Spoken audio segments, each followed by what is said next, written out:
제51포인트 보증입니다. 이 보증은 우리가 조문이 많지 않고 시험에서 자주 나오는 영역은 아니지만 그래도 간헐적으로 나오죠. 24년도에도 보증에 관한 문제가 나올 수도 있겠다라고 해서 풀어보는 것이고요. 조문은 많지 않기 때문에 조금만 공부해두면 우리가 시험에 나오면 맞을 수가 있는 거죠. 별표 한 개 정도의 어떤 내용이기 때문에 꼭 기억을 해두고 들어가야 되죠.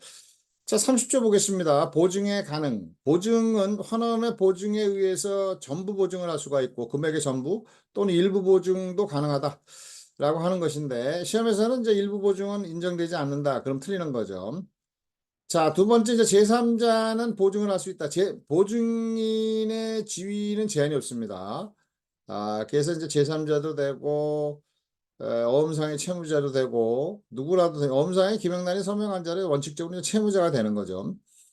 그래서 이제 채무자도 되고 제3자도 된다. 제한이 없다라고 하는 거죠. 근데 이제 수표 보증의 경우는 지급인도 가능하다 이거예요, 보증이. 그러나 수표의 경우는 지급인이 보증을 할 수가 없죠. 지급 보증성을 이제 확보하는데 어긋나게 된다 이런 얘기죠. 지급인이 이제 보증을 하게 되면 상한 의무자가 될 주채무자가 없으니까 상한 의무자가 될 수 있는 여건들이 생기면 지급증권성보다는 이제 실용증권이 될 수 있다 이런 얘기죠. 따라서 수표의 경우는 지급인이 보증을 할 수가 없다.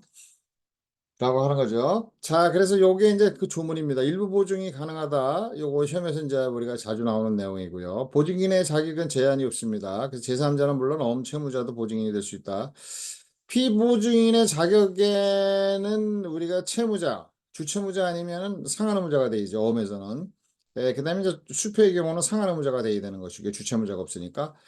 그래서 지급인에 대한 보증은 보증이 아니다라고 하는 거죠. 우리가 이제 상식적으로 지급인 그러면 어음상의 채무자, 수표상의 채무자 이렇게 생각할 건데 지급인은 채무자가 아니죠. 지급인이 이제 지급 보증을 함으로써 수표의 경우는 상한 의무자가 되는 것이고 그다음에 이제 우리가 어음에서는 지급인이 인수를 함으로써 주채무자가 되는 것이고 지급인 그 자체 인수하지 않은 지급인은 어음에서 어음상의 채무자가 아니다. 그래서 어음상의 채무자가 아닌 자를 피보증인으로 할 수가 없는 거죠. 그래서 지급인에 대한 보증은 보증이 아니다. 피보증인이 될 자격이 없다. 수표의 경우는 지급인이 보증할 수가 없다. 보증인이 될 수 없다. 이런 얘기죠. 그래서 이제 여기 30조에서는 제일 중요한 거는요.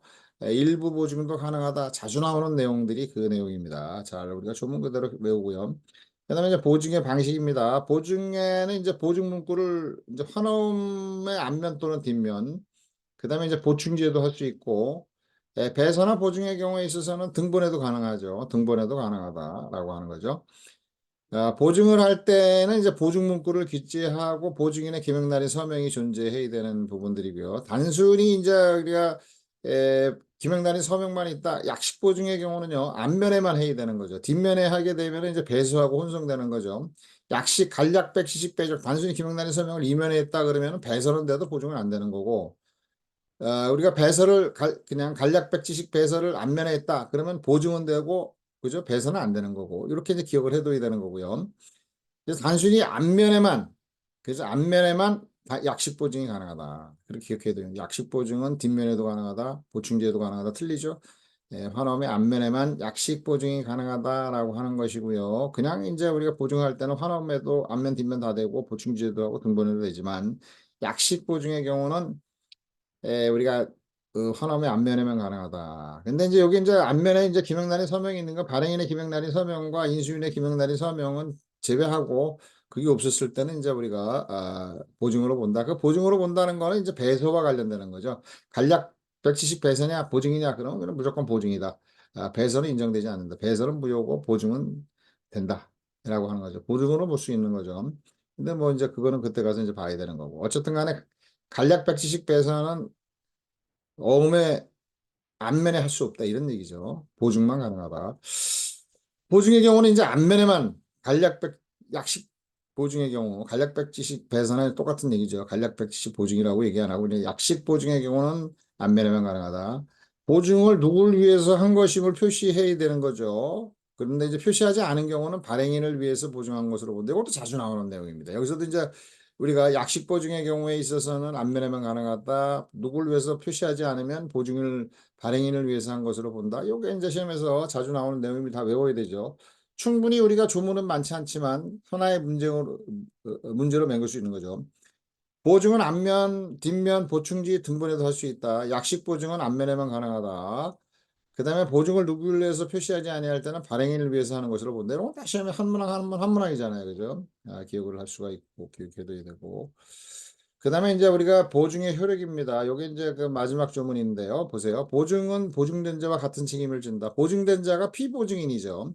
피보증인의 자격은 어음상 채무자가 돼야 되는 거예요. 주채무자 아니면 상환의무자. 수표의 경우는 주채무자가 없으니까 상환의무자가 돼야 되고, 주채무자 아니면 상환의무자를 위한 피보증인이 된다고 하면 안 되는 거죠. 지급인에 대한 어떤 지급인이 피보증인이 됐다 그러면 안 되는 거죠. 지급인이 뭐예요? 채무자가 아니기 때문에 그렇습니다. 그래서 요거는 우리가 피보증인은 채무자가 돼야 되고, 그 다음에 이제 주채무자를 위해서 보증을 하면 보증인은 주채무자가 되고, 상환의무자를 위해서 보증을 하면, 주로 이제 상환의무자를 많이 하지만 상환의무자가 무조건 상환의무자다 그러면 안 되는 거예요. 주채무자를 위한, 그죠? 주채무자를 위한 어떤 보증의 경우는 주채무자가 되고, 피보증자가, 그 다음에 상환의무자는 상환의무자가 된다라고 하는 것이죠. 그 다음에 이제 요건 보증은 담보된 채무가 방식에 흠이 있는 경우, 선행행위의 형식적 하자 이외에 실질적 하자가 있는 경우에 있어서 엄행위, 후행행위는 독립의 원칙에 따라 책임을 진다. 이거죠. 보증의 경우에 선행행위가 담보된 피보증 채무가 형식적인 흠이 있으면 그게 무효잖아요. 그럼 보증도 무효다라고 하는 거죠. 외에는 어떤 사유로 되더라도 효력을 가진다. 엄행위 독립의 원칙이 적용된다. 근데 요것도 자주 나오는 내용이죠. 다 나옵니다. 그다음 보증인이 환원에 지급을 하면 보증된 자 피보증인이죠. 대와 그자의 전자, 그자의 전자에 대해서 권리를 행사한다. 엄상으로 생기는 모든 권리를 행사한다라고 하는 거죠. 이렇게 이제 설명을 해봤어요. 많지는 않습니다. 그러나 시험에서는 충분히 가능하죠. 그래서 공부를 해둬야 되죠. 보증인은 피보증인과 같은 책임을 진다. 주채무자면 주채무자 피보증인이, 상환의무자면 상환의무자 책임을 진다. 그 다음에 요게 이제 우리가 시험에서는 하나가 좀 나오는 게 요 부분이에요. 보증에 조건을 붙이는 경우에 어떻게 되느냐라고 하는 거죠. 그래서 조건을 붙이면 이제 조건이 없다. 조건을 기재하지 않은 것으로 본다는 게 다수설적 견해고요. 판례는 다릅니다. 그래서 조건을 붙이면 조건을 붙인 대로 효력이 생긴다라고 하는 거죠. 그래서 보증에 조건을 붙인 경우 조건부 보증 문헌대로 책임이 발생되는 게 판례 입장이다. 이걸 외워야 되는 겁니다. 판례, 요거 판례. 보증을 기재하지 않은 것으로 보는 게 판례 입장이다. 그럼 틀리는 거죠. 보증된 대로, 기재된 대로 그 효력이 생긴다.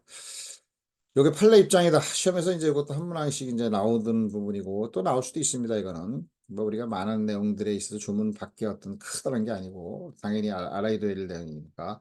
보증은 엄행이 독립의 원칙이 적용된다. 보증인이 환원에 지급을 하면 피보증인과 피보증인의 채무자에 대해서 어음으로부터 생기는 권리를 취득한다. 권리자로서 행사를 한다라고 하는 거죠. 자, 여기까지 우리가 설명을 해보고요. 이제 보증이 이제 하나 남고 다음으로 이제 보증이 설명을 했고요. 다음으로 이제 지급 보증을 설명하죠. 그래서 여기까지 설명하고 이제 다음으로 넘어가 보겠습니다.